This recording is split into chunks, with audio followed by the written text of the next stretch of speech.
When comparing Zorin OS and Elementary OS, both are designed to make Linux accessible for beginners, but they take different approaches.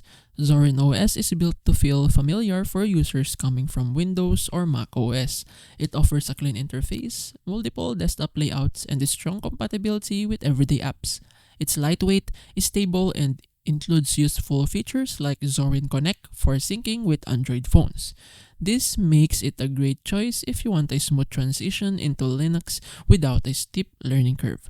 Elementary OS, on the other hand, focuses on simplicity and elegance. Its design is heavily inspired by Mac OS, with a minimalist interface and curated app ecosystem.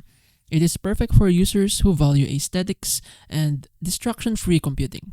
However, it can feel more restrictive since customization options are limited compared to Zorin. So the bottom line is Zorin OS is better if you want flexibility and familiarity, while Elementary OS is ideal if you prefer a slick, minimalist experience.